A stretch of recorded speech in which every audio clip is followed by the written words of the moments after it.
This program is sponsored by the Thomas Jefferson Institute, Virginia's nonpartisan independent public policy foundation.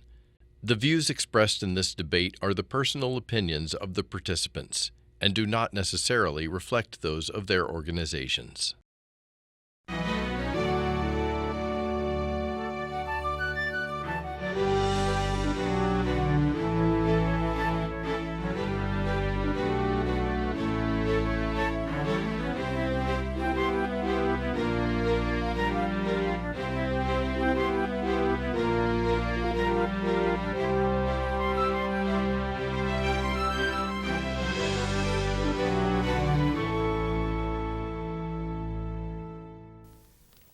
Good evening. I'm Bob Holsworth, and welcome to the Thomas Jefferson Institute Presents.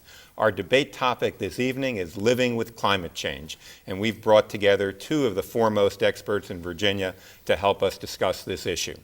On my right is David Schnare. He is the General Counsel for the Energy and Environmental Legal Institute, an institute that tries to address what it considers to be the onerous federal regulation and federal activity that could negatively impact energy and the environment. David is also the director of the Center for Environmental Stewardship at the Thomas Jefferson Institute. He has a PhD in environmental management from the University of North Carolina at Chapel Hill and a law degree, a JD, from George Mason University. Next to David is Glen Besa, from the director of the Virginia chapter of the Sierra Club, the nation's largest grassroots environmental organization with 15,000 members in Virginia. And Glen is focused on trying to address climate change through clean energy solutions. Glen is also an attorney, a graduate of the University of Baltimore. Our format this evening is quite simple. We have three basic segments. The first opening segment, we have our two debaters start with opening statements of 3 minutes each. They have 2 minutes for rebuttal and then 1 minute for rebuttal. In our second segment, I will ask some questions, and we'll also have some questions drawn from our audience, in which the opening debater will have 2 minutes. There'll be a minute rebuttal and a minute rebuttal, and then we'll conclude this evening with 2 minute concluding statements, final statements by each debater. So let's begin right now, and let me turn to David Schnare. Thank you, Bob. The questions that we have tonight are not, is there global warming? The question is, how certain are we of it, and in what range do we see this kind of potential problem? Just to give you an idea of it, on Earth Day, 45 years ago, Dr. Kenneth Watt said, "The world has been chilling sharply for about 20 years. If this present trend continues, the world will be about 4 degrees colder in 1990, 11 degrees colder in the year 2000. This is about twice what it would take to put us into an ice age." 18 years later, NASA scientist Jim Hansen said he was 99% certain that the then current warming trend was not a natural variation, but that was caused by greenhouse gases. He said the current pace of buildup of greenhouse gases will result in a warming of 3 to 9 degrees Fahrenheit by the year 2025. So who was right? Well, either neither of them or both of them, we don't know. We do know, though, that there are other things going on. Sea level rise is real. It's been going on since the Little Ice Age.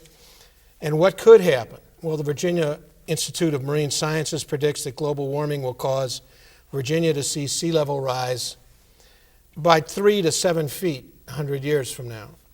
If you look at, however, a chart we have on the sea level rise here on the Virginia coast, you'll see that it hasn't changed. It's been rising at exactly the same level for about 100 years. And if you project from there, we're talking about a sea level rise of about 1.5 feet. So what do we do when we don't know? And that's the real question.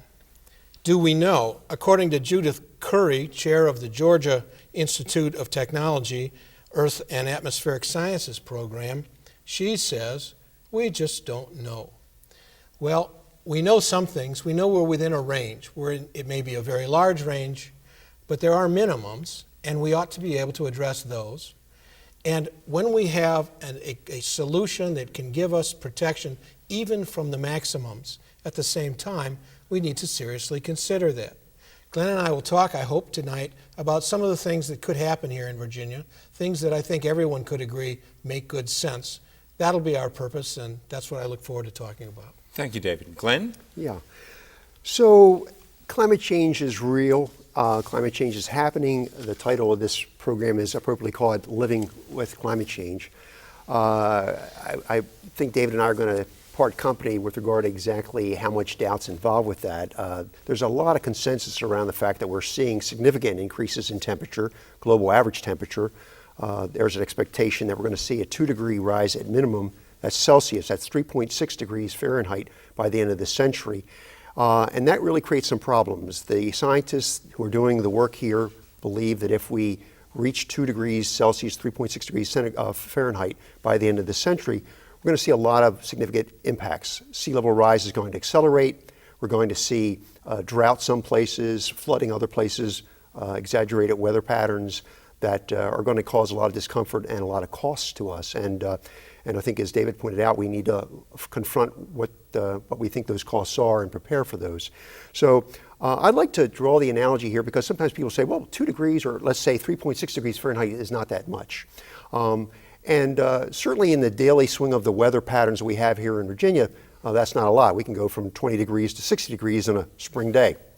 But if you think about the global average temperature and our personal average temperature, around 98.6, a 3.6 degree increase would be about 102 degree temperature.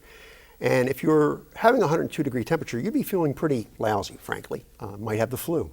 And with that comes a lot of symptoms. And in the case of climate change, think about the Earth and the average temperature. The average temperature is what's happening based upon the average across the entire planet.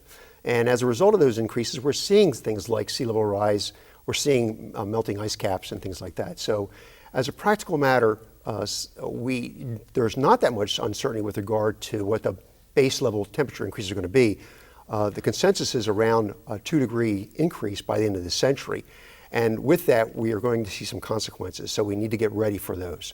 I think it's also important to recognize that we need an honest policy debate with regard to what those solutions are, and I think we're going to get into that today. One of those solutions is the EPA's Clean Power Plan. The EPA has, for the very first time, proposed emission limits on carbon pollution, CO2, from fossil fuel power plants. You know, we control mercury, we control a range of other pollutants, but we haven't up until now controlled carbon pollution. So the Clean Power Plan is the EPA's first ever initiative to reduce carbon emissions from fossil fuel power plants. And we're looking forward to the EPA rolling those regulations out this summer and working with Governor McAuliffe to implement them in Virginia. Great. David, 2 minutes for rebuttal. Well, thank you. Let me speak to 2 points. One of them has to do with the actual temperature changes that we've seen. For the last 18 years, the global temperature has been level. Hasn't gone up, hasn't gone down. We don't know what's going to happen for the next 18 years. It could go up, it could go down. What we need to do is figure out how to plan so that whatever happens, we're doing something sensible. The Clean Power Plan itself is problematic in that it costs so much money and will upset some of the work we do on our electric grid to such a degree that we need to have enormous confidence that the kind of changes that EPA currently wants make good sense. So, for example, if we want to get rid of carbon, well then one of the best solutions would be to go to nuclear energy. And I would hope Glen would help and join me on this and say, you know, new technology, nuclear plants, small plants, distributed energy, doesn't need a lot of water, doesn't produce waste that you can make a bomb out of. Here's a real good technology we ought to go for. There's one that's a no regrets policy. That's the kind of thing we're going to need to do. With regard to other kinds of problems, we have to look at some serious environmental problems on the coast. People sometimes forget that the Chesapeake Bay, for example, is not just a body of water, it's also a connected wetland and an area of environmental importance. When the sea level rises and someone puts up a wall, that may be valuable in some places, but we can't lose our wetlands. So we have to make some long-range decisions on how we're going to ensure the environmental integrity of our bay and the water, and how we're going to do it in a way so that we don't end up with no money for environmental issues because it's all being spent on a climate change program elsewhere in the state. Glenn, 2 minutes. So the science is, as I said, pretty clear. There's a great deal of consensus. 97% of climate scientists agree that we're going to see these increases. The good news is that the public understands this now. I think they've been observing not only the scientific reports coming out, they've been seeing the news coming out of places like the Arctic, they've been seeing earlier springs in their own backyard. And so the Democrats and Republicans, there's more than a majority now that agree that climate change is real. And so the question really is what are we going to do about this? And I don't think we're going to be wasting a lot of money on climate change. If anything, we're going to be figuring out, how we're going to pay for it.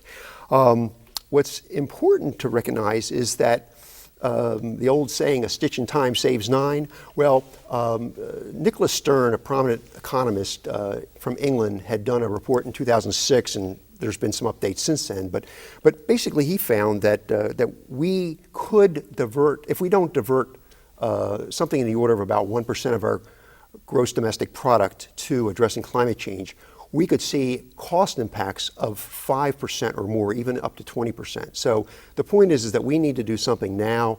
We need to do it aggressively to address climate change, or we're going to be having increased costs. I mean, the cost of addressing sea level rise in Hampton Roads right now is in the billions of dollars. You look at what happened with New York City as well, and you recognize that and I think it's important to recognize that we've been ignoring this problem for a long time. For the last 27 years, you referred to Jim Hansen. He testified in 2000, in 1988. And then we had the hockey stick curve come out from Michael Mann in 1998. In 2006, we saw an inconvenient truth.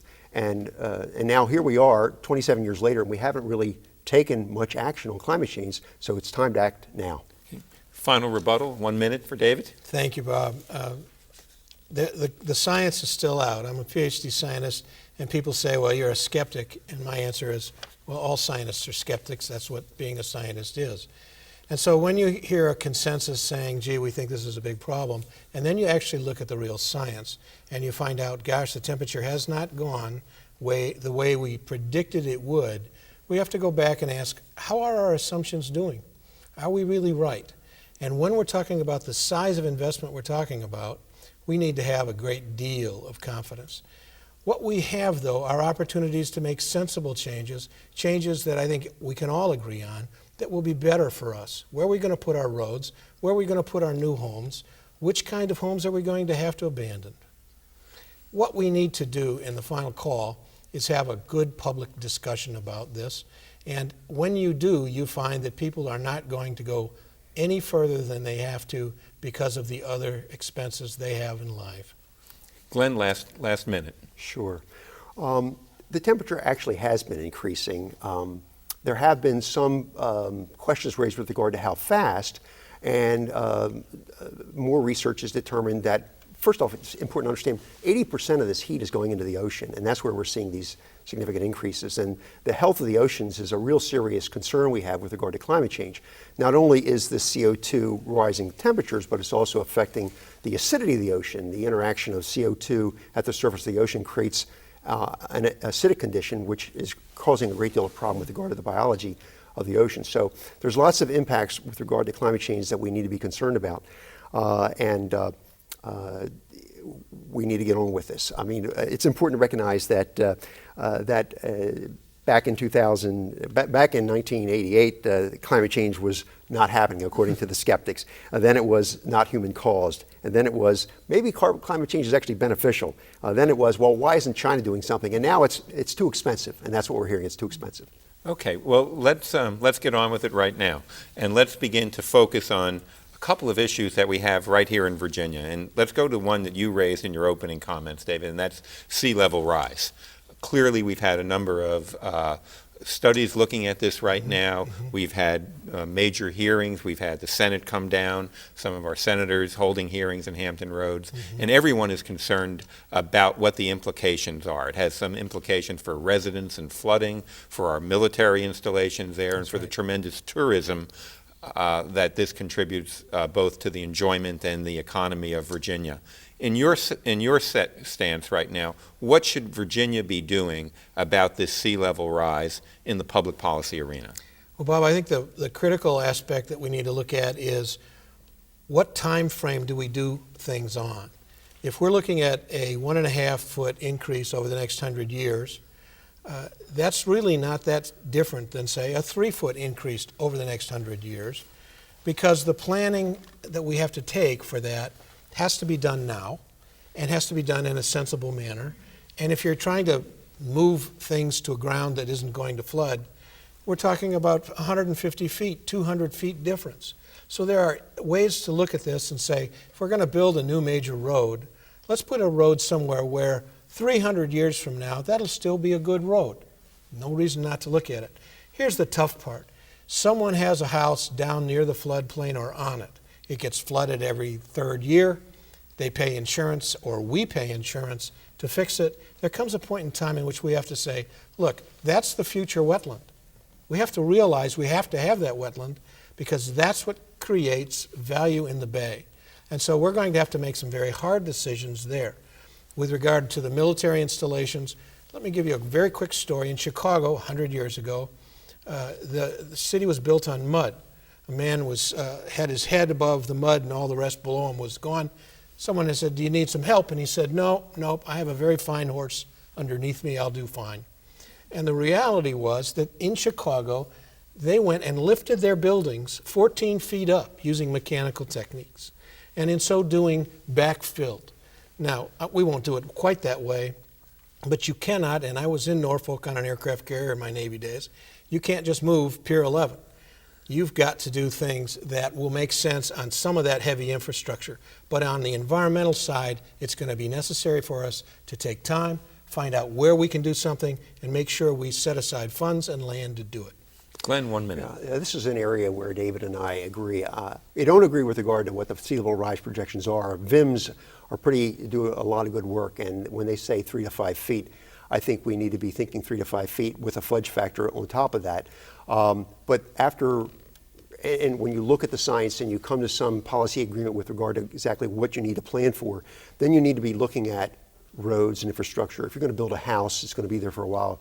You need to recognize that you don't want to build a house where you're going to have to move it, and you don't want to build a road where it's going to be flooded or have to be relocated. Infrastructure investments in, for example, the light rail system there too.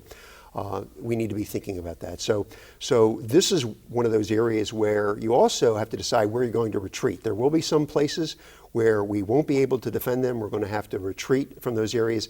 And that's a real tough policy problem, and one that a lot of elected officials don't want to grapple with. I mean, who wants to grapple with that when you decide who can stay and who can go? And fundamentally, it's a political decision in the best sense of the term, but it is a tough decision to make. 1 minute for David. Well, I think there are some other things that we can put on the table, and I'll just mention a few of them right now. One of the things I'd like to see done is create a larger eastern oyster sanctuary. The bay needs recovery on its oysters. If we could expand our sanctuary by 9,000 acres today, we can do it ahead of the flooding, ahead of the time when we need to deal with other kinds of problems associated with our water. And so there are other kinds of things of that kind that I think we have to do, but I will be frank with you, the folks on the counties down there are going to have to get serious, and they're going to have to go after serious land use planning. They're going to need the input of lots of citizens and businesses, and we need to create an environment in which our businesses, especially those associated with maritime, recognize the need to go and take good action. Thank you. Glenn, this question starts off with you, and I want to go back to one of your opening comments about the EPA's new rules and regulations. Sure. I think Thomas Jefferson Institute commissioned a study in which they said at the end of the study that these new regulations would cause severe economic trade-offs in Virginia, suggesting that we might have a major loss of jobs, and on the other hand, we might find consumers having to pay 25% more for energy. How do environmentalists address these kind of claims about the economic trade-offs that might come with the EPA's new rules here in Virginia? Sure. Well, first, I think historically we have a situation where every time there's a major regulation proposed, industry and the companies and foundations and institutions that work with industry say it's going to bankrupt them. I mean, I was looking today actually at an ad that AEP, a large utility, was running in 1974, and they were saying that as a result of Clean Air Act improvements, there were going to be blackouts and brownouts. We had the same situation with regard to airbags. How long did it take us to install airbags in our cars? Because of the resistance from the industry. The industry's knee-jerk reaction is it's going to cost too much, it's going to cost too much, it's going to cost too much. And what we found is that the EPA, other government agencies have a very thorough vetting process involved in determining exactly what the regulations will be. And they hear from industry before they do this. And so this claim that it's going to be too expensive is just not accurate. In fact, the EPA projects that we'll see as much as an 8% decrease in our electric bills as per what they would otherwise have been by 2030. So the EPA has done a lot of work on this. They're saying that we're going to save money. I would trust the EPA, no offense, before I trust the Thomas Jefferson Institute and the industry folks that are out there saying that's going to cost too much. They put a lot of time into these regulations. They're actually going to create something in the order of about 5,000 jobs net, according to some studies that were done in the Natural Resources Defense Council, for example. In addition to that, we're talking about retiring coal plants that are 50 and 60 years old. So we really need to be innovating. We need to be making investments. The other reason this rule is important is because of the health impacts. This is going to significantly reduce air pollution. We're going to see significant increases in public health. David, 1 minute. Thanks. I spent 33 years at EPA. I started out as a regulatory analyst, and I have no confidence in what EPA has said about the Clean Power Plan. The fact is that the administrator was asked, how much is this going to have an effect on global temperature? And scientists have tried to calculate that, and they estimate that this rule, which is going to cost $27 billion minimum and when I say that, out of the pockets of citizens, will ensure that global temperatures only rise by 0.02 degrees. It's a ridiculously small number. The number of jobs lost, we're looking at maybe 300,000 jobs, and we're talking about 700,000 poor Virginians whose rates are going to go up by 25 to 30%, according to the State Commerce Commission. Glenn. Well, obviously we've got some different numbers here. I think it's important to recognize that PGM, which is the grid that we rely on for our power, just came out with a report about a month ago. And they found that it was going to be relatively easy for Virginians to actually meet the standard, and that it would actually save us money. Now, that is not an environmental organization. That's not the Sierra Club. That's not the Natural Resources Defense Council. That's the people that run the grid, okay? It's made up of a lot of utilities. And it was their determination that it would actually save us money here in Virginia. The EPA's estimates were that the health benefits associated with this rule were somewhere in the order of $55 to $93 billion a year, and that the costs associated with compliance were somewhere in the order of about $7 to $8 billion a year. That's a significant increase in savings. We're going to see a reduction in premature deaths associated with air pollution, and for those reasons, we think that the Clean Power Plan is a reasonable approach to addressing climate change. And let me just say this too, it's important to recognize that it will result in a 30% increase in CO2 from fossil fuel power plants. Okay? Okay, thanks. Let's turn to a third issue that's really come up recently in Virginia, and that's the gas pipeline, the Atlantic pipeline and the other two that are being spoken about now. What we've seen there is that we've seen a number of citizen groups in some of these impacted areas protesting against the pipeline. We've seen the environmental groups saying that this would be not beneficial to Virginia. But at the same time, we have Governor McAuliffe, the largest power company in Virginia, Dominion, sort of in partnership saying this would be a good thing for Virginia. It's going to help jobs, it's going to help energy. Where do you stand on this, and what should we do about it? Well, the reality, Bob, is that natural gas is the transition from coal to something. We're not sure what to, but it has become a resource that is in not just Virginia, but in the United States, one that makes America self-dependent for that kind of energy. However, we can't expand if we don't have more opportunity to get the gas from where it is to where we need to use it. So, for example, in Texas, when the gas lines down there froze one winter and they had moved to a gas technology for their energy, they had massive blackouts. That's simply because the pipelines either didn't exist or weren't there. Now, where you put a pipeline is a critical question, but to have a pipeline is not. You simply have to have a way to get the gas from where it is out of the ground to where it's going to be used. And in Virginia, a lot of that's going to be down on the coast in the southeast. So a pipeline will come down not just to Virginia, but all the way south to southern states. And the folks that decide where the pipelines go are confronted with an interstate problem that's just beyond Virginia. But Virginia will benefit from it. We simply need to make sure that as that pipeline's built and put in the ground, that it's done in a responsible manner. It goes through places that are not unique and of such a type that you can't replace them. And so what we want to do is to see where they're going to put it. We have an idea of where they currently want to put it. There are folks out in Highland County that aren't very happy about it, but the reality is that the Old Dominion has spent a lot of time, Dominion Power spent a lot of time trying to figure out where it would best go, and that's their intent. Glenn, 1 minute.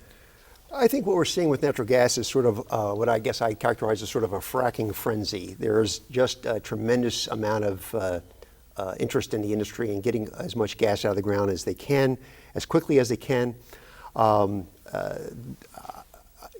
The pipeline itself represents a lot of the traditional environmental concerns that David mentioned, as well as historical values and scenic values that are jeopardized too.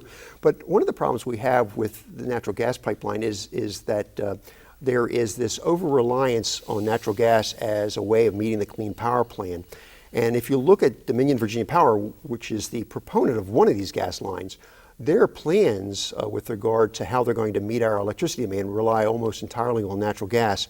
And we're seeing a 39% increase in CO2. That's their prediction, a 39% increase in CO2 between now and 2028 if they go forward with their plans. Now, if we want to reduce climate change, we've got to reduce our CO2, not increase it. David, 1 minute. Well, I think the problem here is that we have to have energy if we're going to grow. And if we're going to be able to afford environmental quality, then we have to pay for it. And only a wealthy state or nation can do that. In this case, though, if we don't want to go to natural gas, then fine, let's go to nuclear. But the support for nuclear has been waning. Those who are most concerned about putting carbon dioxide into the air, they have not come out and said, fine, let's do that. And we know that wind power and solar power cannot produce enough electricity to meet our needs. And therefore, we have to deal with the question of where are we going to get the energy we have. It should be noted, though, that we're not talking about a small cost, not just for the pipeline, but for reducing carbon. The Clean Power Plan currently is likely to cause 47,700 premature deaths because it's so expensive. Poor people won't be able to feed themselves. They won't be able to get to the doctors. They will get sick. And this is federal data. This is not made up out of the blue sky. And so you've got a problem there that just has to be addressed. Natural gas will help with that. Glenn, I'm going to ask a question a little different than the one I was originally going to ask just because of the last exchange that we just had here. Yeah. You presented some what you felt were health effects of the Clean Power Plan. David just presented some very different effects. How would you address the effects that he just mentioned? Right. Well, I mean, the EPA is actually in the business of protecting our health, and I don't believe anybody buys the argument that they're going to propose a rule that's going to cost 47,000 premature deaths. That just doesn't make good sense. I think it's important to recognize that there's another way to meet these power needs, and that's energy efficiency in Virginia. Right now, we rank very low in energy efficiency investments in the state. Dominion as a utility ranks is tied for last in terms of that. So when it comes to where we're going to get our power from, first off, we need to basically do a better job of using our power more efficiently. And then we need to look to wind and solar. I think it's there's an interesting quote. I think it was Churchill who said, you can always count on Americans to do the right thing after they've tried everything else. And I think here with climate change, we're trying everything else. We're getting to the point now where we need to do the right thing, and that's invest in efficiency, solar, and wind. David, 1 minute. Well, the number, the $47,700 number, comes from EPA's own analytical procedure. It's one I used when I worked at EPA, and the reason EPA doesn't talk about it is for the obvious reason. They don't like the outcome of the analysis. But I agree with Glenn. We need to find ways to diversify our electricity where it's economically sensible. Wind power, it simply can't produce the kind of levels that we're seeing.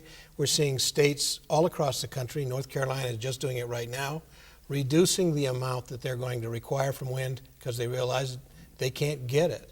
And so we have to find ways to solve our problems. When it comes to the pipeline, we have to find ways to build it so that we can grow as a state and that we can be competitive economically. Glenn, 1 minute. Oh, okay, good. Well, let me address the issue of nuclear because it was raised, and I think it's an important issue too.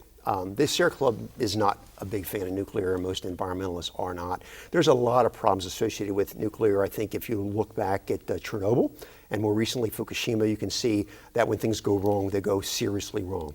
If you have a disaster at a gas plant or a coal plant, I don't think you'll have a disaster at a solar plant.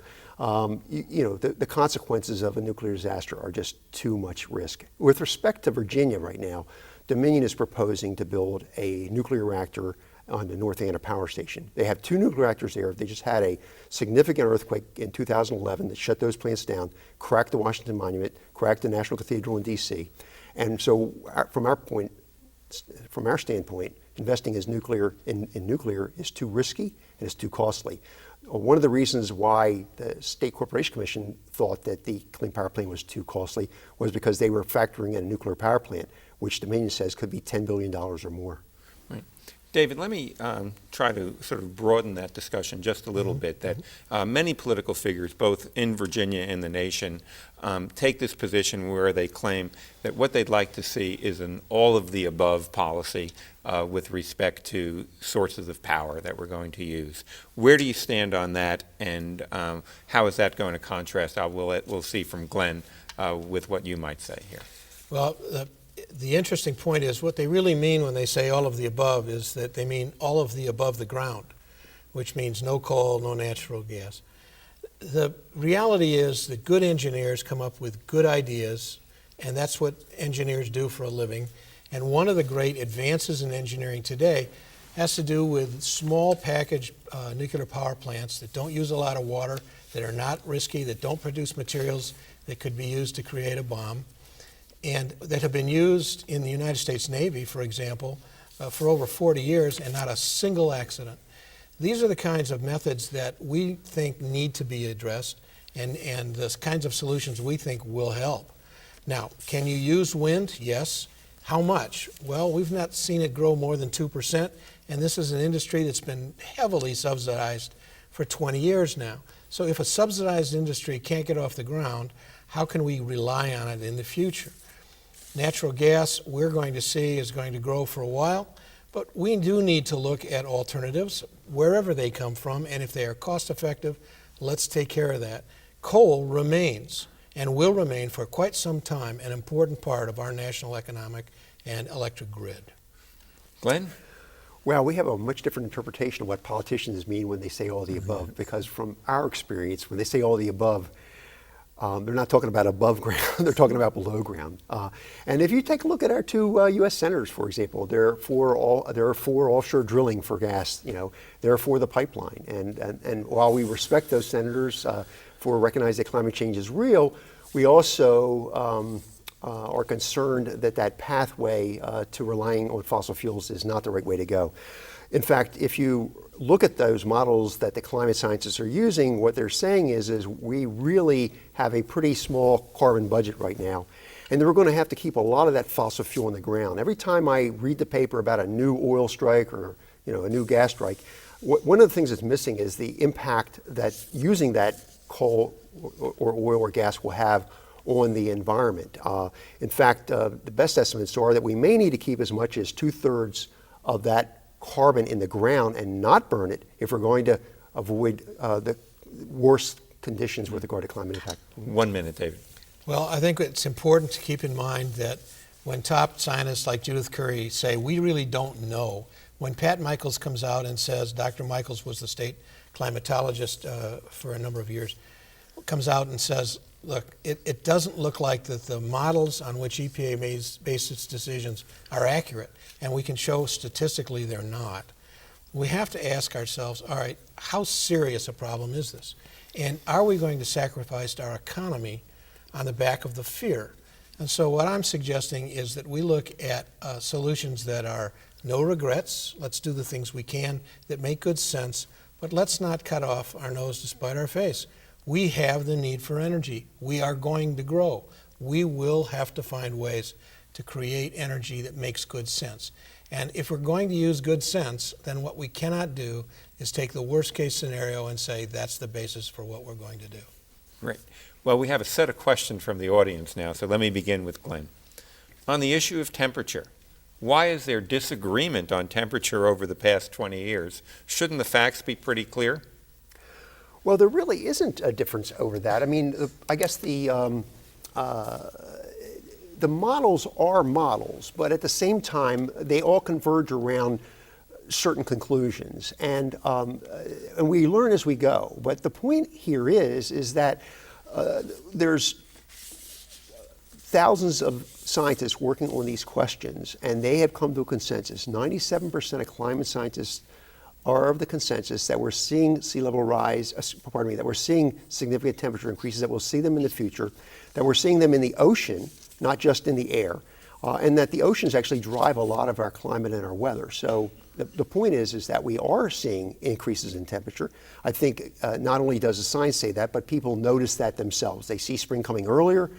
They recognize other things happening in their daily lives that are uncommon, and that is basically common sense information confirming what the scientists are telling us. 1 minute. The fact is, you have to go to the data. The 97% consensus is a study that, frankly, wouldn't pass a high school grade test. But the actual data on temperature is something we know. We measure it with satellites, we measure it with balloons. We know that it is not going up. We know that it hasn't for 18 years. We know using statistics to show that the projections, and you saw the chart that we had up earlier, the projections and reality are diverging. And when they diverge, we have to go with reality. I can't base my policy decisions on projections that simply have been debunked. And so we've got to deal with the kind of problem that we may have. Sea level rise may be a problem. Warming in the ocean, however, we put out thousands of Argo buoys. We cannot find the heat in the ocean. It's not in the deep ocean. It's not near the top. We have not seen the heat go anywhere. And the question is, what are we going to do when we aren't sure where it is? Glen, 1 minute. I think you're just misstating the data. I mean, we have seen the statistics come out time and again that for example, this past March was the hottest March, I think on record. From the standpoint of the hottest years on record, the last 7 years, I think, have been the hottest 7 years. The last decade. In the last decade, we've seen the hottest 7 years on record too. I mean, the temperatures are rising. People see that. The data confirms it. And I just think we're having a disagreement here with regard to what the data is, because the data shows, in fact, that temperatures are rising. Okay. David, another question from the audience here. The environmental integrity of the Chesapeake Bay is already compromised, as evidenced by inability to grow oyster beds and marine changes. Wouldn't nuclear energy future pose even more hazards to our water supply and marine animals? Well, not the kind of nuclear power that I'm talking about. The newest versions of nuclear power do not use water to cool the plant. They don't need to. They don't use uranium as the power either. They use other kinds of materials which do not have dangerous wastes and don't require water. Furthermore, they're small package plants. They could be put throughout the state so as to protect the grid. These are good solutions. They don't cost as much as a big power plant. For example, it's at the Lake Anna facility. And so if you want to protect the Chesapeake Bay, then let's concentrate on the bay, but let's not worry about nuclear power that's not going to use water from the bay and isn't going to discharge water into the bay. Glen? So these small package plants have never been built. I don't think anybody wants a nuclear power plant in their backyard. They're pretty contentious. With regard to the Bay issue, I think that the climate change is really a serious driver with regard to the Bay. I know, interesting, you would think that the temperatures and the acidity of the ocean might be the same across the world, but they're not. And so we've seen disproportionate increases in ocean acidification, for example, in the Pacific Northwest, where oyster farmers have had to abandon their oyster farms and move to Hawaii, where they can actually grow them. At this point in time in the Chesapeake Bay, we're not clear exactly whether we're going to see the degree of ocean acidification that could actually interrupt that too. But the problem with sea level rising is that we're losing wetlands. And if we've got hardened shores, we're not going to be able to see those wetlands retreat. And the wetlands are really the basis for a lot of the life in the bay. So climate change is a real threat to the bay, and I don't think nuclear power is going to be the answer. Final minute. Well, first of all, the nuclear power plants I'm talking about do exist, have been tested, and are available. So we can get on that train and ride it. With regard to the bay, the challenges to the bay are not about climate change and they're not about acidity. They're about fertilizers and other nutrients going into the bay, and the question is, how are we going to deal with that? That's a whole nother subject. I hope we can come back and talk about it sometime.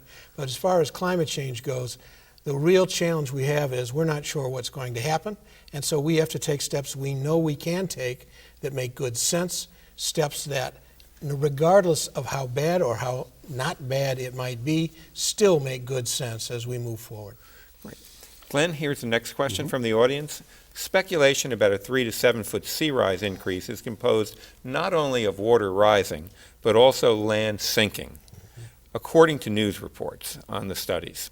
How much of this possible increase would likely come from sinking land and not water rising? Good question.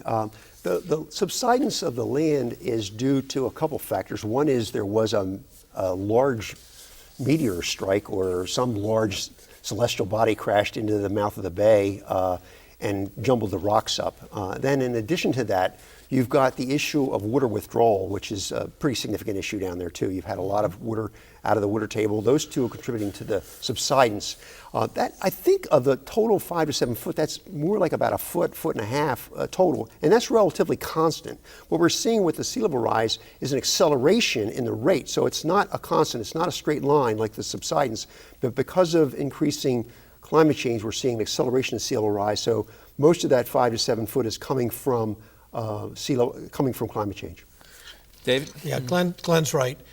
If you look at the sea level rise that we've had over the last 100 years, about half of it comes from subsidence, and then half of it from the normal sea level rise that comes from a warming world, a world that's been warming since the Little Ice Age.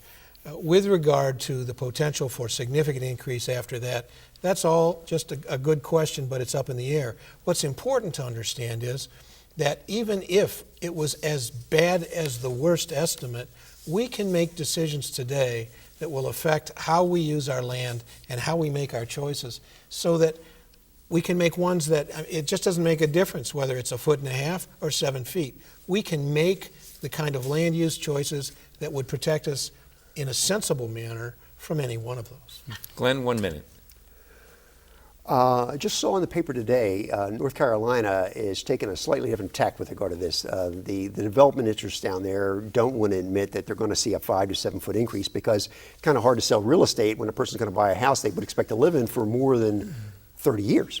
And so there was, fortunately for us in Virginia, we are recognizing that we need to look beyond, 2050, for example. And if you're building a house or you're building a road, you need to be cognizant of exactly where that sea is going to rise. I think the only difference that David and I have on here is exactly how high that sea is going to rise. But as far as what needs to be done to prepare for that sea level rise, it's pretty clear that we have to be pretty thoughtful, pretty open, in making these difficult choices, there has to be a lot of public debate with regard to where you retreat, where you build new roads so that you don't waste precious dollars, public dollars in terms of investments or people's houses. I mean, if you let a developer build someplace where people are going to build a house that won't last. David, another question from the audience. My understanding is that human industry CO2 emissions are a tiny portion of what is put into the environment by other natural occurrences. Is this true? If so, how will relatively tiny reductions make any real difference in climate change?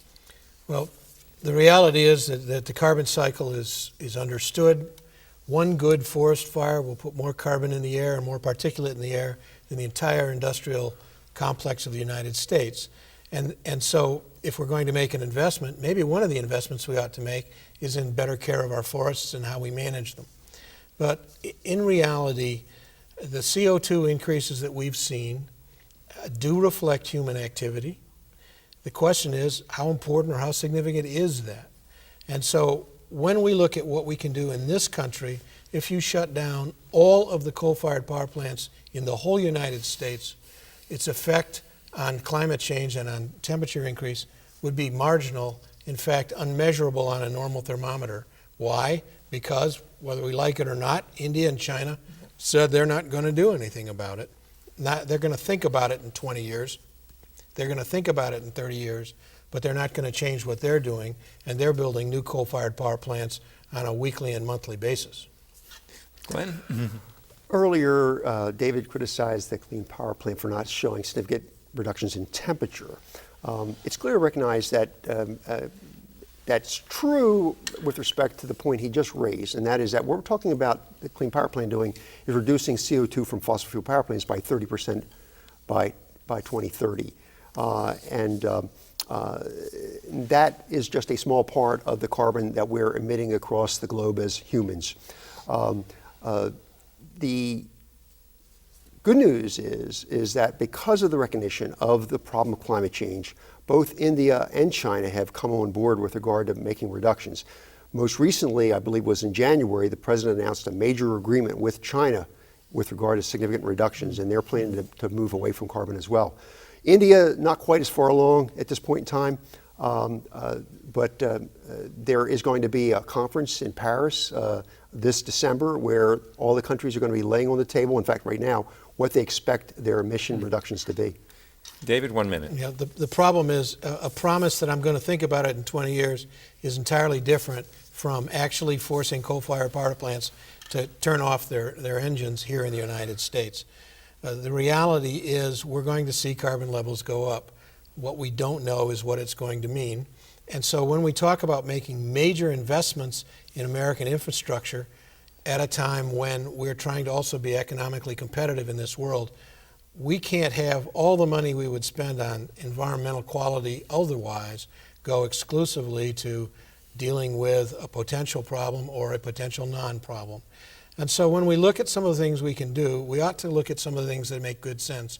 One that Glen has already mentioned has to do with energy efficiency.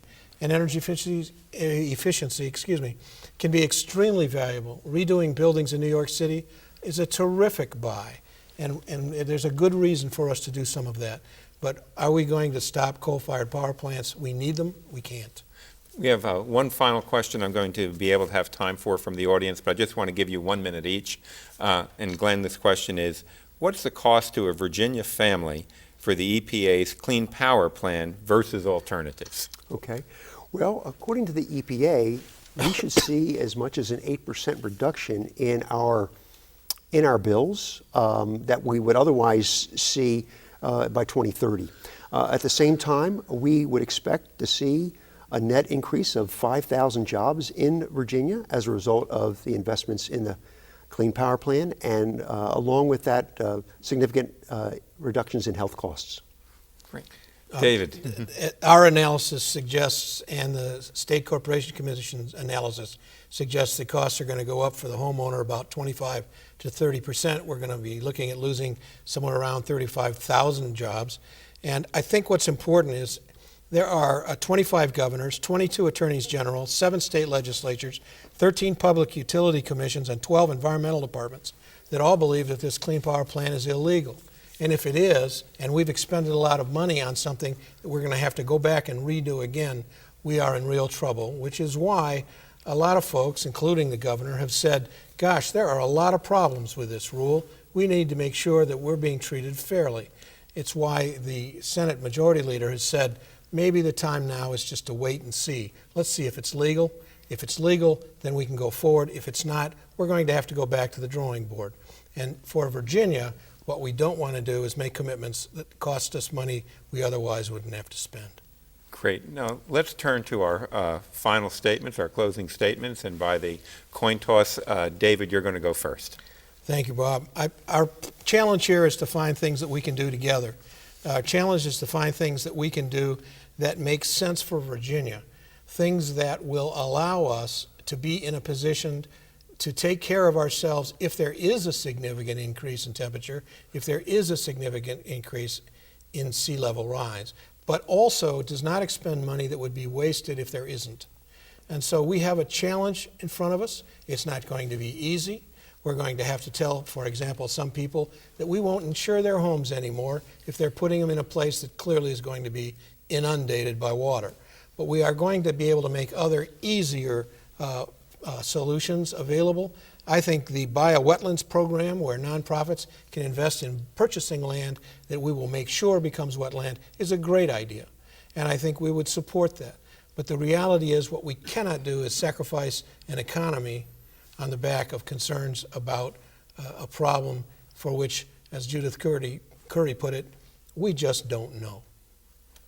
Glenn? Thank you. In 1988, Jim Hansen testified before Congress about the impacts of climate change. In 1998, Michael Mann's report came out that showed the link between increases in CO2 and temperature, that what's called the famous hockey stick graph. In 2006, Al Gore talked about an inconvenient truth. It's now 2015. Okay, we've had 27 years of delay, and it's time to act. The concern we have is what you hear from David time and time again is, we don't know. We refer to these people as merchants of doubt. There's always another question that has to be answered before we act. The time to act is now. The science is in. The time to act is now. It's important for citizens to push back against well-financed industry efforts to raise doubt, to take back our government at the state, local, and federal level and make sure they're investing in clean energy and in addressing climate change. The Clean Power Plan is a good place to start, and we're hopeful that the EPA is going to move forward with that and that we'll see a strong plan from Governor McAuliffe. Well, thank you very much. You know, this evening I want to thank both David and Glenn for really having what we wanted to do with this program, and that is to have a spirited and very civil debate, one that would address all the big issues and at the same time not be the kind of shouting match that you sometimes see when you get to climate change. And I think that's what we saw here in Virginia. So first, I just want to thank you two for that. Secondly, I want to thank our audience for all the great questions that they had, which is really evidence, I think, of what we're seeing in the Commonwealth today and across America, which is an audience that is absolutely engaged with this issue and that really cares about not only climate change and what's going to happen in the future, but they're looking at all of the economic impacts, both pro and con, that will come from the new energy environment that we are entering today. And then finally, I think we want to talk about the Thomas Jefferson Institute in this show, and we want to ask anybody here who are watching tonight and who have ideas about future shows or what we can do to improve these shows. We're asking you to write the Thomas Jefferson Institute, go to their website, thomasjeffersoninst.org, go to that website, give us whatever thoughts and comments you have about future topics and how we can enhance these debates. But once again, let me just thank you two for just a wonderful evening, and thank the audience and everyone here for having the kind of debate that I think is really a model for what we need to be doing in Virginia. So thank you very much. Thank you, Bob. There. Thank you, David. Well done, man. There. Thank you.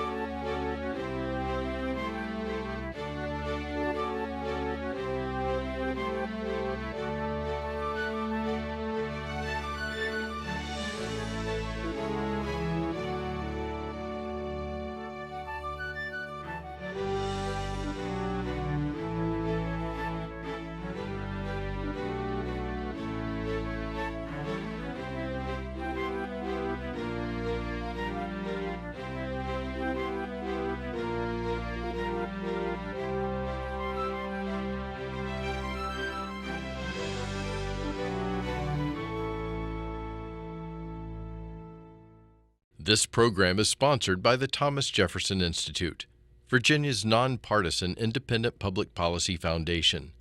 The views expressed in this debate are the personal opinions of the participants and do not necessarily reflect those of their organizations.